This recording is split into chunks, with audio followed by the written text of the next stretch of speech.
coat's not warm enough." Maren didn't answer.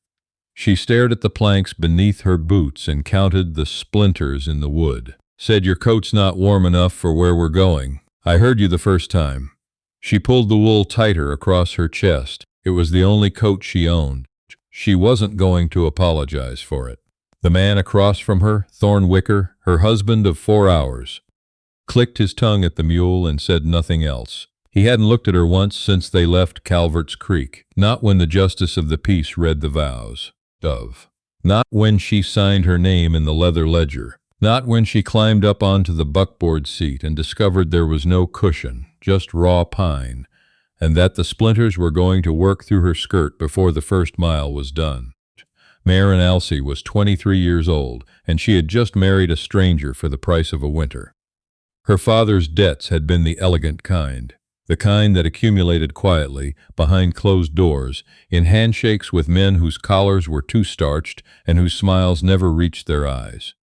When he died in September, those men came with the smiles still in place and explained very patiently that the house, the furniture, the horse, and the 40 acres of creek-bottom land were no longer hers. They were sorry. They really were. They even helped her carry her trunk to the road. She had lasted 2 months in town, sewing buttonholes for Mrs. Dreyfus at the dry goods for 30 cents a day. When the first hard frost came in November and Mrs. Dreyfus cut her hours in half, Maren did the arithmetic. It was not pleasant arithmetic. It did not leave much room for pride. Thorne had appeared at the dry goods on a Tuesday. He traded 2 dressed deer carcasses for coffee, salt, and a box of cartridges, then stood at the counter a moment too long and asked the clerk, in a voice entirely devoid of embarrassment, whether there was a woman in town willing to winter up in the hills for reasonable compensation and legal marriage. The clerk had looked at Maren. Maren had looked at her 30 cents a day and her rapidly emptying savings in the frost thickening on the window. She said yes before she had fully decided to. The buckboard trail left the flatland behind within the first hour and began to climb. The road, if it could be called that, narrowed to a rutted track between walls of bare-limbed hardwood. Maren's spine absorbed every stone. Thorne drove with one hand, the reins loose, his shoulders unbothered by the cold that had begun to knuckle through her wool coat and settle deep against her ribs. He was not what she had imagined a mountain man to look like. He was not enormous. He was lean with angular hands and a jaw that looked carved from something geological. His coat was oilskin gone gray with age. His boots were good. She noticed that, the stitching heavy and deliberate.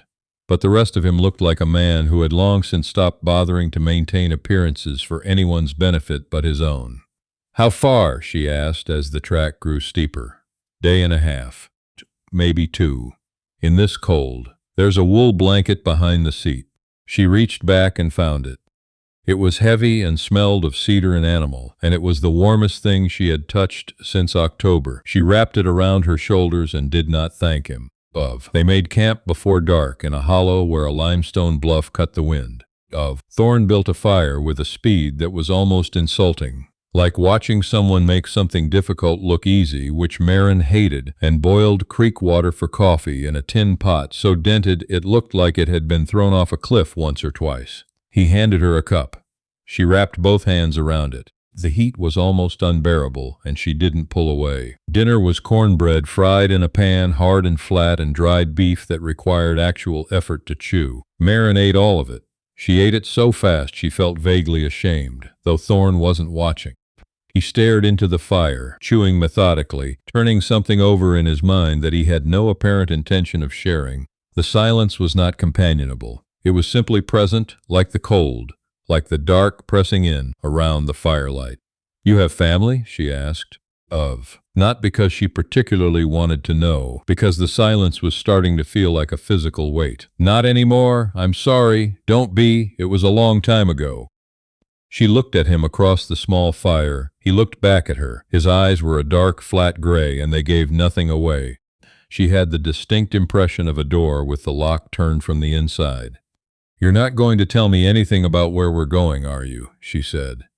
It wasn't quite a question. "You'll see it when we get there." "That's not an answer." "No," he agreed, and drank his coffee. She slept on the ground, wrapped in the cedar blanket, her back to the fire. She did not sleep deeply. She lay in the dark and listened to the pop and settle of the coals, and thought about the kind of fool that says yes to a stranger before she is fully decided to, and wondered with a kind of distant, exhausted clarity whether she had just solved one problem by walking directly into a worse one. The second day was worse than the first. A front moved in before noon, pushing a cold so dense it had texture, pressing against her face like wet wool. The track became a shelf of frozen mud, and the mule's hooves cracked through the ice crust with every step. Maren's feet stopped hurting around midday and simply stopped feeling, which she knew from her father's winter stories was a bad sign and not a comfortable one. She told herself she would not ask for anything. She sat rigid on the seat and watched the pine trees close in around the track, and did not ask if they were close, and did not say she was cold, and did not say her feet were numb. Then the mule lurched sideways on a patch of ice, the buckboard tilted hard, and Maren pitched off the seat entirely. She hit the frozen ground shoulder first. The impact rang through her collarbone and stole her breath completely. She lay there a moment, staring up at a sky the color of pewter, and tried to remember how to breathe. Thorne was beside her. He hadn't rushed. She would have heard running. He had just materialized, crouching on his heels next to her, his face level with hers. Anything broken? She tested her arms. Her shoulders screamed but held. No, can you stand? Yes. She couldn't yet, but she would be able to, and she resented the question. He didn't offer a hand. He waited. She pushed herself upright, her palms scraping ice, and stood. The world tilted briefly, then steadied. Your lips bleeding, he said. She touched the corner of her mouth with her sleeve. It came away red. I'm aware, she said. He studied her face for a moment. She couldn't tell what he was looking for. Then he went back to the mule. She climbed back onto the buckboard without assistance, and did not make a sound about her shoulder, which felt like someone had dropped a stone chimney on it. They rounded a long curve in the track as the light started to fail. The pines opened, the ground leveled, and Maren saw it. She thought at first it was a trick of the dusk, the way bad light could make shadows play into shapes that weren't there.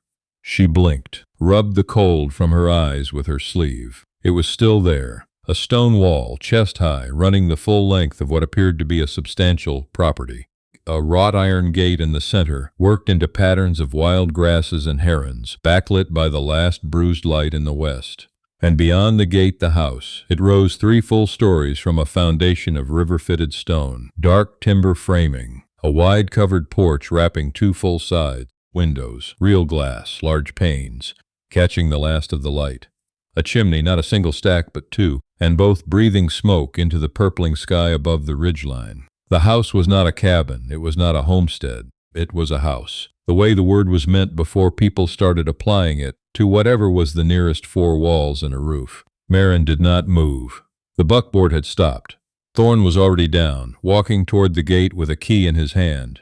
What? Maren said, and that was all she managed. Thorne fit the key to the gate lock. The gate swung in, the hinges slightly stiff with cold but well-oiled, not the shriek of disuse. He turned and looked at her, still sitting rigid on the buckboard. Whose is this? She said. Mine. The words sat in the cold air between them. Maren stepped down from the buckboard. Her feet, still half numb, hit the frozen ground unevenly. But she didn't fall this time. She walked toward him. She walked until she was 2 feet away, and she could see the firelight from the house windows reflected in his flat gray eyes. You have a house, she said. Yes. This house, yes. And you let me sleep on the ground. Her voice was very quiet. She had learned a long time ago that the quieter she was, the more clearly she could think. You let me ride for 2 days in the cold with one coat that you already knew wasn't warm enough. You let me fall off that buckboard and split my lip, and you didn't say a word. The quietness had a texture to it now, the texture of something pulled very tight. You have a house with 2 chimneys and glass windows, and you let me believe. I needed to see, Thorne said. Needed to see what? He looked at her. The firelight moved in his eyes. Whether you'd last, or whether you'd be looking for the first way out the moment you saw what you'd signed yourself into. The tightness snapped. She hit him, open palm, across the left cheek, hard enough that the sound carried, and her palm sang with it, and her shoulder exploded in protest. His head moved, not much, He was not a man whose head moved much. He turned his face back and looked at her, and a red mark was rising along his jaw. She hit him because she had bitten her own lip in the cold to keep from crying, and she had climbed back onto a buckboard with a collarbone that was certainly bruised, possibly cracked, without making a sound. She hit him because she had eaten flat cornbread and jerked beef without complaining, and said thank you for a cup of tin-burned coffee. She hit him because she was furious, and because somewhere below the fury she was starting to suspect that she had passed some kind of test she hadn't known she was taking, and she wasn't sure whether that made it better or worse. "Come inside," Thorne said quietly, "before you lose those fingers." He walked toward the house. Maren stood at the gate, breathing hard, her palm still stinging, her shoulder alight. She was furious. She was also, in the most treacherous corner of her chest, deeply, unreasonably curious about what was inside. She went in. The foyer was dark stone and heavy timber, and a braided rug so worn it had gone nearly flat. A lamp burned low on a hall table. Someone had lit it before they arrived, which meant either Thorne had timed it very precisely, or she had missed something. The house smelled of wood smoke and linseed oil, and the faintest trace of something that might have been lavender, carried in from a long time ago. She didn't look at the things. She looked at the condition of the things. The floors were swept, the lamp glass was clean, the rug, though worn, was not dirty. This house was not abandoned. This house was lived in, alone, by a man who kept it with the same economy he kept everything. No excess, no sentiment, no waste. "Shoulder," Thorne said. He was watching her from the hallway. "It's fine. You've been listing left since the fall." "Let me look," I said. "I heard you." He set the lamp down and crossed the room. He didn't ask again. He put one hand on her collarbone very carefully, pressing with 2 fingers in 3 places. Clinical. Entirely devoid of anything she would have called care, except that the pressure was so precise and deliberate that it could only have come from someone who knew exactly what they were doing and had decided to do it right. "Not cracked," he said. "Bruised. You'll be sore for 10 days. "Thank you," she said through her teeth. He looked at her for a moment. "There's a bath at the top of the stairs, water's hot off the kitchen boiler. Clothes in the wardrobe in the east room. They won't fit right, but they're warm." "Whose clothes?" He paused. "My sister's. She visited once." Didn't like the elevation, a brief silence. "She was not built for discomfort." "And you thought I was?" Thorne looked at her steadily. "I didn't know what you were built for, that was the point." She took the bath. The hot water was almost violent against her cold, stiffened skin, and she sat in it until her fingers wrinkled, and the feeling fully returned to her feet, which turned out to be a painful process. The clothes in the wardrobe were quality wool, dark green and brown, practical cuts, nothing that would suggest a woman who prioritized elegance over warmth. She pulled on the heaviest of them and discovered they were close enough to her size that someone's sister had not been built entirely differently from her. She came downstairs. The kitchen held the smell of a proper meal. Not jerked beef and flat bread. Roasted something and root vegetables and bread that had been baked that morning and was still almost fresh. Thorne set a plate at the table without comment. She sat. She ate. This time she made herself go slowly, and she managed it mostly, except for the bread which she ate 3 pieces of before she registered what she was doing. He sat across from her with coffee, not eating. Watching her the way he had watched the fire the night before, not with any apparent emotion, but with the full, undivided attention of someone who found whatever he was looking at genuinely worth watching. "Why?" she asked when the plate was clean. He knew what she meant. He turned the mug in his hands once, twice. 4 years ago I had a wife, Margaret. Brought her here in the spring. Not like this properly, with the house open and a good fire and a supper that took 2 days to prepare. He set the mug down. She stayed until October. Left with the hired man and $2,000 out of the lockbox and a note on the kitchen table that said the isolation had worn her to nothing. He looked at his scarred hands. "I don't carry that money anymore. I carry what I learned from it."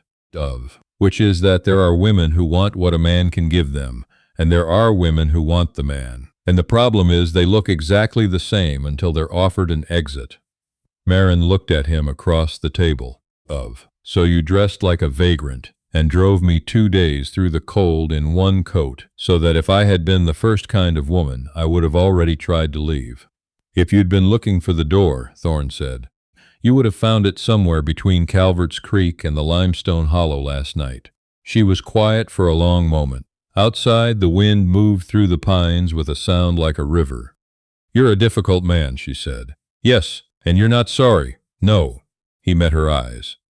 I would have carried you in from the cold either way. I wasn't going to let you come to harm, but I wouldn't have given you what I'm going to give you now. He reached into his coat pocket and produced a key. A single key, plain iron, worn smooth with use. He set it on the table between them, front gate. It opens from the inside by the lever, but you'll need the key from the outside. He pushed it across the table toward her. In March, the pass is clear enough to ride. If you want to go back to Calvert's Creek, you go. There's a horse in the second stall that's yours to keep. Maren looked at the key. It sat on the table between them like a question she hadn't asked yet. Why are you giving me this now? Because it was always going to be yours, he said simply. I just needed to know whether you'd use it. She picked it up. The iron was cool in her palm, smooth, heavier than it looked. She closed her fingers around it. She thought about Calvert's Creek, the dry goods, the 30 cents a day, and the buttonholes and the frost on the window. She thought about the 2 months she'd spent watching the money run toward zero and learning very precisely how small a space a person could inhabit when her options had narrowed to almost nothing. Then she thought about the last 2 days. About sleeping on the cold ground and biting her lip against the tears and climbing back up onto the buckboard with a shoulder that felt like it had been taken apart and put back incorrectly. She thought about how she hadn't asked him to stop, hadn't begged for more time, hadn't cried where he could see it. She thought about how she didn't actually know until she was in it that she was capable of any of that. I'm going to need to know where the firewood is kept, she said. The kitchen corners run cold, and if I'm going to cook in there properly, I'll want to know I've got enough hardwood on hand, not just pine. Thorne was still for a moment. The firelight moved across his angular face. Woodsheds behind the east wall, hardwood stacked to the left. There's enough for the full winter. And the root cellar, below the kitchen. The door sticks in the cold. You lift and pull. All right, she said. All right, he said. She set the key down on the table. Not away from her, not hidden. She set it in the corner, where the lamplight could reach it, where she could see it clearly from where she sat. She did not hand it back. That was not what this was. She kept it because it was hers and she had earned it, and because the difference between a prison and a home was whether you could choose to leave and chose to stay. The storm that night was serious. It knocked the shutters and drove snow sideways against the glass and made the timbers speak in low, settling groans that she might have found alarming in a lesser-built house. She lay in the east room under 2 quilts and a wool blanket and listened to the storm work itself out against the walls, and found that the walls held and kept holding and did not require her to worry about them. In the morning she went down before he did and figured out the kitchen boiler and made coffee that was better than his, because she used slightly more grounds and let it steep a full minute longer. She found a crock of oats and dried apples in the larder and made something hot and thick that was on the table when he came in from the morning, feeding snow on his coat and his breath clouding white. He looked at the table. He looked at her. He sat down and ate without comment. She ate across from him. Outside, the storm had broken. The sky beyond the kitchen window was a cold, clean blue, and the snow on the ridgeline caught the early light and threw it back in a way that was, despite everything, despite the 2 days of misery and the bruised collarbone and the fury that still smoldered somewhere low in her chest, almost unreasonably beautiful. The mule, she said. What's her name? Thorne paused. Don't know that she has one. Maren looked at him. Everything that has to work that hard deserves a name. He considered this with the seriousness of a man who considered most things seriously. What would you call her? Something sensible, not cute. She thought a moment. Patience. Thorne looked at his coffee. Something moved at the corner of his mouth. Not quite a smile, not the shape of one, but a small movement that had never been there before. That's a sensible name, he said. Yes, said Maren, it is. She poured him more coffee without asking whether he wanted it. He picked up the cup. Outside, Patience was in the warm barn. Inside, the fire was steady and the walls held, and the key was on the table where Maren had left it, catching the light belonging to no one but her.